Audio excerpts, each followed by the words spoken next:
Somewhere in a garage right now, there is an e-bike that nobody on earth can fix. The brand that made it is gone. The website is down.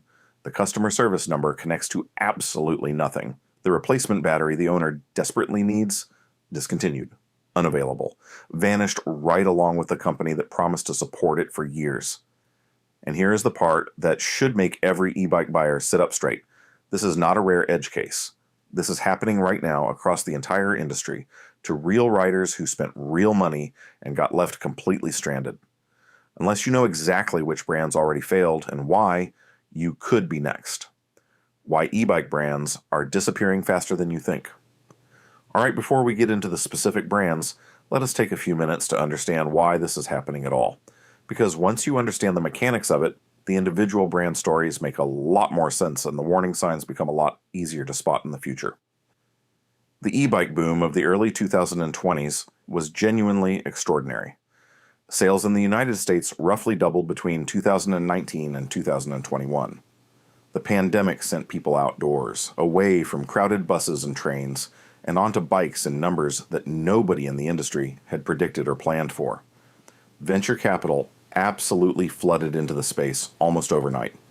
Dozens of new brands launched in rapid succession, most of them direct-to-consumer operations selling through slick websites and social media rather than through established dealer networks. The pitch was simple and seductive. Cut out the middleman, deliver a better bike for less money, ship it straight to your front door. It sounded fantastic. And for a while, for some of those brands, it genuinely worked, until it did not. The problems arrived from multiple directions at almost exactly the same time. Supply chains that had been stretched to near breaking point during the pandemic started actually snapping. Component costs climbed dramatically and kept climbing. Shipping costs that had been running at artificially compressed rates during the boom years normalized and then spiked hard. Consumer demand, which had been running absolutely white-hot through 2021 and into 2022, began cooling sharply as the world reopened, and people found other ways to spend money they had been sitting on. Brands that had raised capital on the assumption of continued explosive growth suddenly found themselves holding bloated inventories, facing costs that had ballooned, and watching their revenue projections collapse in real time. And here's the thing that buyers almost never think about when they are caught up in the excitement of purchasing from a young, dynamic, direct-to-consumer brand. An e-bike is not a pair of trainers. It is a complex electromechanical system, motor, battery management system, proprietary electronics, software, firmware. When the company that built and maintains all of those things disappears, every single one of them becomes what the industry calls orphaned. Parts go unavailable, software cannot be updated or repaired, batteries cannot be replaced. The bike does not just lose its warranty, it loses its entire future. It becomes a very expensive paperweight that used to be a vehicle. So let us talk about the brands that have already learned this the hard way. And then the three that buyers need to be watching very carefully right now. Brand 1, Cowboy Cowboy, was, by almost any measure, one of the most exciting and genuinely impressive e-bike brands of the last decade. A Belgian startup founded in 2017, they produced beautifully designed urban e-bikes that looked genuinely unlike anything else available on the market at any price point. Minimalist frames machined to within a millimeter of perfection. Clean, fully integrated lines with cables hidden entirely inside the frame. App-connected everything. The kind of bike that made you feel like you were inhabiting a slightly more elegant, slightly more sophisticated version of the present. They raised serious rounds of venture capital, cultivated a passionate and vocal following across Europe and beyond, and generated the kind of consistently glowing press coverage that most brands spend years and millions of dollars trying to earn: design awards, technology magazine covers, the works. And then, in early 2024, Cowboy announced it was shutting down consumer sales entirely and permanently. The official explanation cited the brutal and simultaneous combination of rising interest rates, a significant and sustained slowdown in consumer demand, and the extraordinary difficulty of building a financially sustainable hardware business in a market that had become savagely, almost mercilessly competitive in a very short space of time. Just like that, one of the most talked about, most celebrated, most photographed e-bike brands of the entire boom era was completely and permanently gone. No rescue, no acquisition, no continuation, gone. The aftermath for existing owners has been genuinely rough, and it is getting rougher with time rather than easier. Cowboy bikes are not just bikes in the conventional sense. They are deeply and fundamentally integrated with a proprietary app that controls key functionality, tracks ride data in real time, manages motor behavior across different riding modes, and handles the anti-theft and immobilization system. Without Cowboy actively maintaining that app and the server infrastructure running behind it, those features do not just stop receiving updates and improvements. They begin actively degrading. The bikes still roll, the motors still turn, the wheels still go round. But the software intelligence that made them genuinely special, the seamless connected experience, the smart motor management, the sophisticated anti-theft system, that is eroding with every single month that passes without anyone maintaining it. And the proprietary battery? Sourcing a replacement is already difficult and expensive and is only going to become significantly more so as time passes and remaining stock depletes. Cowboy owners who bought in complete good faith and trusted the brand's promises are now living the daily reality of what it actually means to own an orphaned product in the e-bike space. It is genuinely not pretty. Brand 2, Cake was a Swedish electric motorcycle, an e-bike brand that generated what can only be described as extraordinary levels of excitement with its lightweight, purpose-built off-road machines. These were not budget products. Cake built premium, expensive, genuinely innovative bikes that attracted celebrity endorsements, serious industry press, and a reputation as one of the most design-forward and technically adventurous companies anywhere in the electric mobility space. In February 2023, Cake filed for bankruptcy. The stated reason was insufficient capital to continue operations, a phrase that sounds clinical and measured but essentially means they burned through every dollar of funding before they could build a business generating enough revenue to sustain itself. The assets were eventually acquired by a separate party, but the original company, the warranty obligations, the parts commitments, the service infrastructure, all of it effectively ceased to exist simultaneously.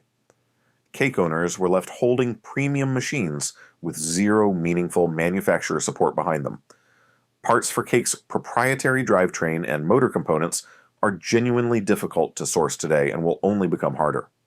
For a brand that explicitly positioned itself as a serious, long-term premium player in the electric mobility space, the speed of the collapse was remarkable. And the lesson it leaves behind is equally remarkable. Premium pricing and innovative design are absolutely no guarantee of business longevity. Not even close. Brand 3. Gogoro is a different kind of story from every other brand on this list, and it is on here precisely because of that difference. Because it illustrates a risk category that most buyers never even think about. Gogoro is a Taiwanese company that built not just electric scooters, but an entire proprietary battery swapping infrastructure network around them. The concept was genuinely brilliant. Instead of waiting hours to charge your battery, you pull into a swap station and exchange your depleted battery for a fully charged one in about the same time it takes to fill a petrol tank. Revolutionary in theory, extraordinarily, almost prohibitively capital-intensive in execution. Gogoro expanded aggressively into multiple international markets, raised enormous amounts of investment capital along the way, and went public through a SPAC merger in 2022 amid significant fanfare and optimistic projections.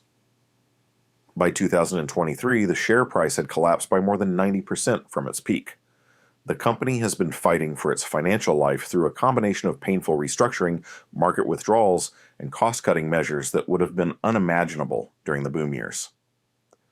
The reason Gogoro belongs on this list is specific and important.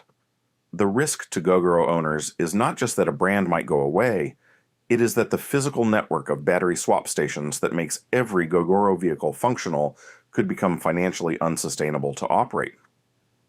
If Gogoro cannot maintain that infrastructure, the vehicles do not just lose their brand support, they lose the literal infrastructure that makes them work. That is a category of risk that goes far beyond anything a conventional orphaned product situation involves. You're not buying a bike. You are buying into an ecosystem, and if the ecosystem fails, the bike fails with it. Brand 4, Outrider. Outrider was an American company producing what it described as utility electric bikes, unconventional three-wheeled machines designed for agricultural, industrial, and recreational applications. Niche. Genuinely innovative in concept. Initially well-funded enough to generate real industry attention and credibility. In 2023, Outrider abruptly and completely ceased operations. The closure was so sudden and so disorganized that employees reportedly learned the company had shut down through social media posts rather than through any formal internal communication from company leadership. There was no orderly wind-down, no structured plan to honor outstanding commitments.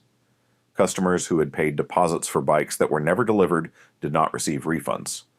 Existing owners of delivered units were left with machines and a support structure that had simply ceased to exist overnight.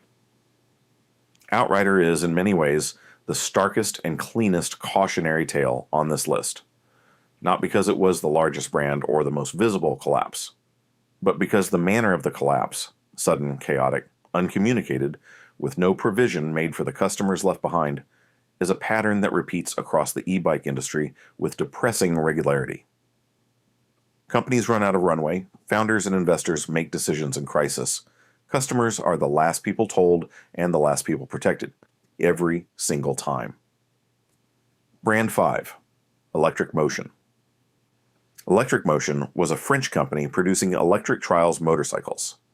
Extraordinarily specialized, technically sophisticated machines built for the precise and demanding discipline of trials riding, which involves navigating extreme terrain, climbing rocks, and maneuvering through obstacles at very low speeds with exceptional balance and control.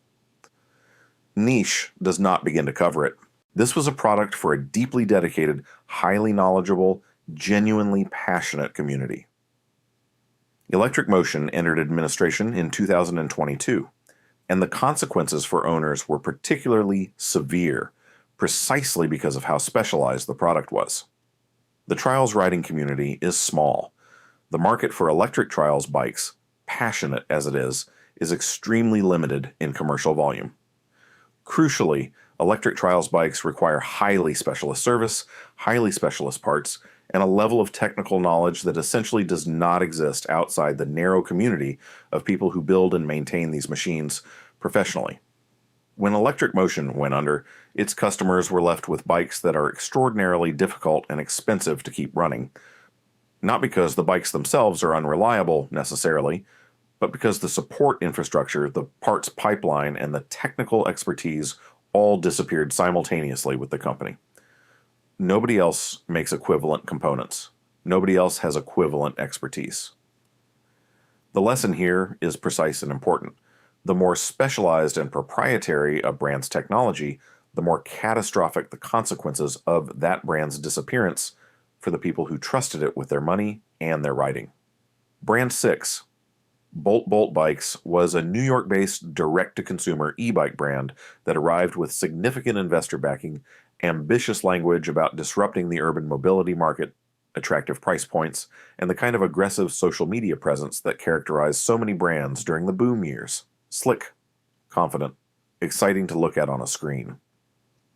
Bolt quietly ceased operations in 2022. The communication to customers was minimal to the point of being essentially non-existent. No formal announcement, no clear explanation of what had happened to outstanding orders or pending warranty claims. The website went dark gradually. Customer service stopped responding. Owners of Bolt bikes found themselves in the situation that is, by this point in our list, depressingly familiar. A working bike, no manufacturer support, and no visible path to sourcing parts or getting meaningful service if something mechanical failed. What makes Bolt worth including separately on this list, despite being smaller and less dramatic than some of the other names here, is precisely the quietness of the collapse. There was no high-profile bankruptcy filing, no celebrity connection to generate press coverage, no innovative technology to prompt industry postmortems. Just a brand that raised capital, manufactured and sold bikes, ran out of money, and simply went dark. Silently, without ceremony, without accountability. That is actually how the majority of these failures end, not with a bang, but with a website that stops loading and a phone number that stops being answered. Brand 7, Grape was a Croatian electric bicycle company that built genuinely ahead of their time connected e-bikes featuring integrated LTE cellular connectivity, GPS tracking, biometric fingerprint authentication, and sophisticated real-time telemetry systems. Founded in 2013, backed by the founders of Rimac Automobili, the Croatian electric hypercar company that has since merged with Bugatti, Grape had real technological credibility, serious engineering capability, and produced bikes that were legitimately impressive in their digital integration. In 2021, Grape was acquired by Porsche through Porsche's investment in the Rimac Group. At the time, this looked like an unambiguously positive outcome. A scrappy, innovative Croatian startup absorbed into the Volkswagen Group ecosystem with all of the resources, distribution capability, and long-term stability that implied. The future looked bright. It looked guaranteed, even. Then, in 2023, Porsche quietly wound down Grape's operations entirely as part of broader strategic restructuring decisions within the group. No fanfare, no public explanation beyond corporate language about portfolio focus. The particular sharpness of the Grape situation for owners is that those bikes were bought partly, significantly, on the strength of their technology integration, and the implicit promise that a company now backed by Porsche would continue developing and supporting that technology indefinitely. That technology is now completely orphaned. The biometric systems, the connected features, the app ecosystem, all of it sits in suspended animation, maintained by nobody, developed by nobody, gradually degrading as the server infrastructure behind it either goes offline or becomes functionally irrelevant. The Grape story teaches a lesson that almost nothing else on this list does. Even acquisition by a global automotive giant is not a guarantee of product longevity, not even close to a guarantee. 3 brands to watch right now. 7 brands gone. Now let us talk about 3 that are still very much operating but showing specific identifiable characteristics that deserve serious attention from anyone who owns their bikes or is actively considering buying one. And I want to be completely clear, I am not predicting that any of these brands will definitively fail. What I am saying is that there are observable patterns here that every informed buyer deserves to understand. Do your own research. These situations move fast in both directions. Brand to watch, VanMoof. VanMoof is simultaneously the most high-profile name on this watch list and the most complicated one to assess clearly, because VanMoof has already been through one complete, total collapse and come back from it, which is either genuinely reassuring or deeply alarming depending on how you interpret what actually happened. The original VanMoof declared bankruptcy in July 2023. The Dutch brand had been one of the most celebrated names in urban e-bikes anywhere in the world. Design award winners, venture capital darlings, the bike that technology journalists and creative professionals bought when they wanted to signal something about themselves. The bankruptcy genuinely shocked the industry. Customers with outstanding orders lost deposits. Existing owners were stranded as the repair and service network collapsed around them. The brand was subsequently acquired and relaunched under new management with restructured operations. On paper, a resurrection, a comeback story. But here is what should give any buyer serious pause before purchasing today. The original collapse was not a random, unpredictable event. It reflected deep structural challenges specific to VanMoof's highly proprietary, vertically integrated model. A model that is extraordinarily expensive to support at scale. New ownership does not automatically resolve structural challenges. VanMoof bikes remain deeply dependent on proprietary components and proprietary software that only VanMoof can support. If you are considering buying a VanMoof today, the question you need to be able to answer clearly is, what is my plan if this brand faces serious difficulties again, because it has already happened once? Brand to watch, electric e-bikes. This one is going to generate debate in the comments, and I fully expect that, because electric is enormously popular in the United States and has built what looks from the outside like a genuinely impressive business selling affordable folding e-bikes direct to consumers. Passionate customer base, strong reviews, real sales volume. Nothing about this brand looks like it is in immediate distress. So why is electric here? Not because of imminent collapse risk, but because of structural characteristics that create meaningful long-term vulnerability in ways that current owners and prospective buyers should understand clearly. Lectric operates almost entirely through direct-to-consumer online sales with a very limited physical service footprint. Their bikes use proprietary battery systems that are not interchangeable with any third-party standard. And the affordable e-bike segment they compete in is under fierce and intensifying price pressure from Chinese manufacturers who can produce at cost levels that are simply very difficult for a US-based operation to match sustainably over a long horizon. Lectric has been genuinely smart and their growth is real. None of this is a condemnation, but thin margins, ferocious competition, high customer service costs inherent to the direct-to-consumer model, and proprietary batteries are a combination of factors that creates risk over a 5 to 10 year time frame. If you own a Lectric or are considering one, ask yourself this one specific question right now. If this brand does not exist in 4 years, what does that mean for my battery replacement options? Answer that question honestly before you buy. Brand to watch, Rad Power Bikes. And here's the one that is going to absolutely fill the comment section, Rad Power Bikes, the brand that essentially created the affordable direct-to-consumer e-bike category in the United States. The brand that introduced genuinely hundreds of thousands of American riders to e-biking who had never considered it before. The brand that was, at its absolute peak, described by serious industry observers as the most important e-bike company in America. Full stop. Rad Power Bikes has had a genuinely and visibly difficult few years. After explosive growth during the pandemic boom, the company went through multiple significant rounds of layoffs. Leadership changed, strategy pivoted. The direct-to-consumer model that made them famous faced the same brutal structural pressures hitting the entire DTC e-bike industry simultaneously. Rad responded by expanding into retail partnerships and restructuring operations, both sensible and necessary moves. But the journey has been publicly bumpy in ways that are hard to ignore. Why does this matter specifically? Because Rad Power Bikes has an installed base of hundreds of thousands of bikes on American roads. Those bikes run on Rad's own proprietary motor systems and proprietary battery packs. If Rad were ever to face serious financial distress, and I want to be clear, they are not currently in freefall, this is a watch situation, not a crisis situation, the parts and service implications for that installed base would be enormous. Larger in scale than anything else on this list by a significant margin. Rad has also genuinely invested in service infrastructure in ways that many DTC brands have not. They have improved their dealer and service network meaningfully. They are trying to solve the right problems, but trying and succeeding are different things.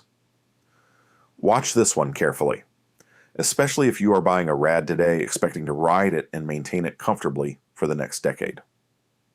What you actually do with all of this all right. 7 brands gone. 3 to watch. What does this mean for you practically right now as a buyer or an existing owner? Here is the 5-question framework. Run every brand through these before spending a single dollar. 1. Proprietary or standard components. Does this bike use a Bosch motor, a Shimano step system, a Yamaha drive? Or does it use the brand's own in-house motor and battery? Proprietary systems exist only as long as the company exists. Third-party standard components exist regardless. That difference is enormous. 2. Physical dealer network or website only. A physical service network is what separates a brand that can genuinely support you through difficulties from one that simply goes dark. Ask where the nearest authorized service point is before you buy. If the answer is a shipping address, think carefully. 3. How long has this brand been operating and what do the signals say about financial health? Press coverage, product line health, customer service responsiveness, leadership stability. A 15-year-old brand with thousands of global dealers is a different risk profile from a 4-year-old venture-backed startup selling exclusively through social media. Night and day different. 4. Is a replacement battery actually available right now? Not theoretically, not eventually. Right now in stock from multiple sources at a price you could realistically pay. If that answer is no or unclear, that is a significant warning signal about the long-term viability of owning that specific bike. 5. How strong is the owner community? Active forums, Facebook groups, local riding clubs built around a specific brand are one of the most underrated indicators of brand health you can find. They also provide a genuine support network if a brand does run into trouble. Riders sharing parts knowledge, technical solutions, and workarounds are riders who keep each other's bikes functional long after the manufacturer has stopped caring. The e-bike industry is going through exactly the kind of shakeout that every fast-growing industry goes through eventually. The brands that come out the other side are going to be the ones built on real business fundamentals: sustainable margins, genuine service infrastructure, standard components, and long-term commitment to the riders who trusted them. Those are the brands worth buying from.